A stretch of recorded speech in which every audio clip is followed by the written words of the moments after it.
بسم اللہ الرحمن الرحیم۔ السلام علیکم۔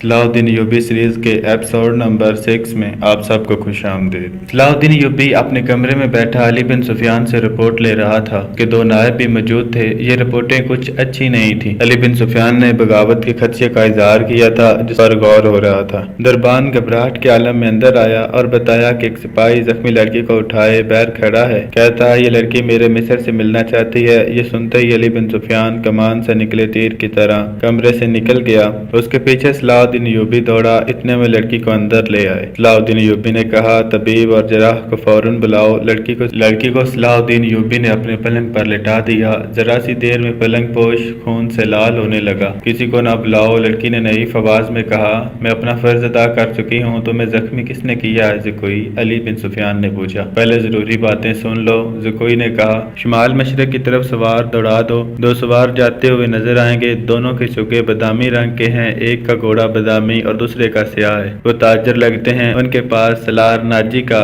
تحریری پیغام ہے جو عیسائی بادشاہ فرنگ کو بھیجا گیا ہے۔ ناجی کی یہ سوڈانی فوج بغاوت کرے گی، مجھے اور کچھ بھی معلوم نہیں، تمہاری سلطنت سخت خطرے میں ہے، ان دو سواروں کو راستے میں پکڑ لو، تفصیل ان کے پاس ہے۔ بولتے بولتے زکوئی کو غشی آنے لگی۔ دو طبیب آ گئے، انہوں نے زکوئی کا خون بند کرنے کی کوششیں شروع کر دیں، اس کے منہ میں دوائیاں ڈالیں جن کے اثر سے وہ بولنے کے قابل ہو گئی۔ وہ ضروری پیغام دے چکی تھی۔ اس کے بعد اس نے دوسری ساری باتیں سنائیں، مثلا ناجی نے عروج کے ساتھ کیا باتیں کی تھیں، اسے کس طرح اپنے کمرے میں بھیج دیا گیا تھا، ناجی کا غصہ اور بھاگ دوڑ، دو سواروں کا آنا وغیرہ۔ پھر اس نے بتایا کہ اسے کچھ علم نہیں کہ اس پر حملہ کرنے والا کون تھا۔ وہ موقع موضوع دیکھ کاری تری رپورٹ دینے کے لیے آ رہی تھی کہ پیچھے سے کسی نے اسے خنجر گھونپ دیا۔ اس نے اپنا خنجر نکال کر حملہ آور پر حملہ کیا۔ حملہ آور کی چیخ بتاتی تھی کہ وہ کوئی عورت ہے۔ اس نے حملے کی جگہ بتائی، اسی وقت اس جگہ آدمی دوڑا دیے گئے۔ زکوئی نے کہا تھا کہ وہ زندہ نہیں ہو سکتی، اس کا خنجر اس کے سینے اور پیٹھ میں لگا تھا، خون رک نہیں رہا تھا،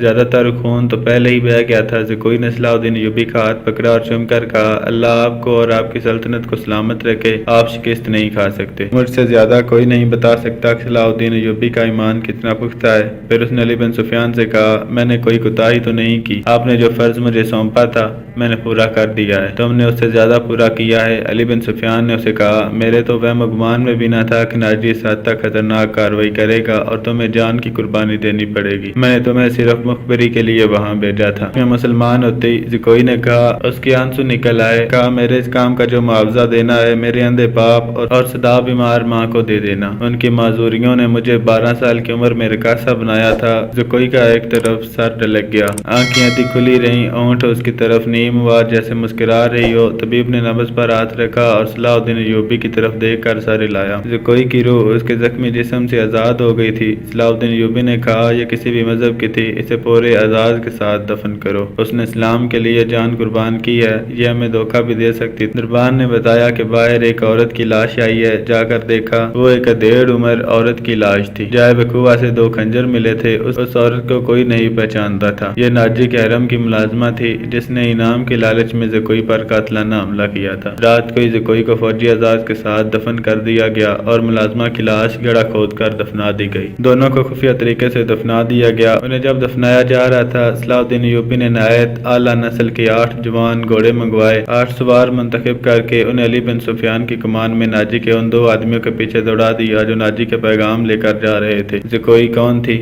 وہ مراکش کی ایک رقاصہ تھی، کسی کو بھی معلوم نہیں کہ اس کا مذہب کیا تھا، وہ مسلمان نہیں تھی، عیسائی بھی نہیں تھی، جیسا کہ کہا جا چکا ہے کہ علی بن سفیان صلاح الدین ایوبی کے انٹیلیجنس کا سربراہ تھا، اسے دوسروں کے راز معلوم کرنے کے لیے کئی ڈھنگ اختیار کرنے پڑتے تھے۔ صلاح الدین ایوبی اسے اپنے ساتھ مصر سے لایا تھا، یہاں آ کر معلوم ہوا کہ سوڈانی فوج کا سالار ناجی سازشی اور شیطان ہے۔ اس کے اندرون خانہ حالات معلوم کرنے کے لیے علی بن سفیان نے جاسوسی کا جال بچھا دیا تھا۔ اسے راز کی ایک بات یہ معلوم ہوئی تھی کہ ناجی حسن بن صبا کے فدائیوں کی طرح مخالفین کو حسین لڑکیوں اور عشیش سے پھانستا، اپنا گرویدہ بناتا یا مروا دیتا۔ علی بن سفیان نے تلاش بسیار کے بعد کسی کی وساطت سے زکوئی کو مراکش سے حاصل کیا اور خود بردہ فروش کے باروبدار کر اسے ناجی کے ہاتھ بیچ دیا۔ اس کی لڑکی میں ایسا جادو تھا کہ ناجی سے صلاح الدین ایوبی کو پھانسنے کے لیے استعمال کرنا چاہتا تھا مگر خود ہی لڑکی کے داؤں میں پھنس گیا۔ پھنسا بھی ایسا، سامنے وہ اپنے نائب سالار کے ساتھ راز کی باتیں کرتا رہا۔ اس نے زکوئی کو جشن کی رات صلاح الدین ایوبی کے خیمے میں بیچ دیا۔